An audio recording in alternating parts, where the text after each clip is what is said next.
Sometimes people walk up and ask the strangest questions, and some of them, they might seem strange to everybody else, but they mean a great deal to Sister Bev and I. People say, "Pastor, what can we do to make you happy?" And I remember when people said that to me the first time, I just thought, what's my job to make you happy? It hit me strange. And then I got to thinking about how I walked up to my father one time and said, "Dad, what can I do to make you happy?" And I realized this was something that was said out of love. Now, this is how Paul would answer that question. Philippians chapter 2, beginning with verse 1. Is there any encouragement from belonging to Christ? Is there any comfort from his love? Any fellowship together in the Spirit? Are your hearts tender?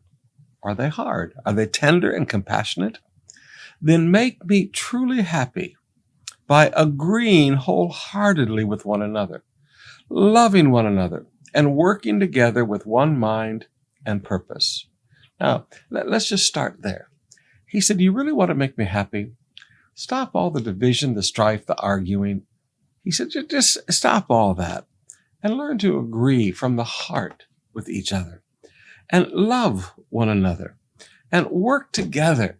Do crusades together, do your connect groups together, work together with one mind and one purpose. He said, that's how you make me happy when all the strife and arguing is going on. Now, we can understand that. Every parent who's listening to me right now, you're not happy when your kids are fighting. You're not happy when your kids are quarreling. It's not something that gives you any joy. But when you see the kids all around a table together, and then their children are with them also, and you sit there as a grandparent and you look at your children and your grandchildren, and you see them laughing and enjoying at a table. Sometimes we call it bonding together, but you see them enjoying together. You see them talking about doing things together. Have you ever noticed how a smile starts to come up on the corner of your mouth? They've made you truly happy. And then he says, don't be selfish. Don't try to impress others. He said, quit being selfish. Quit going after stuff, Be humble, thinking of others as better than yourselves. Don't look out for your own interest, but take an interest in others also. He said, you want to make me happy?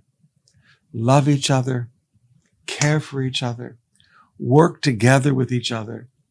Don't be self-centered. Think about everybody else. Don't look out for just your own interests, but think about, what can I do to help other people? What can I do to help the other members? Paul said, that's how you make a pastor truly happy.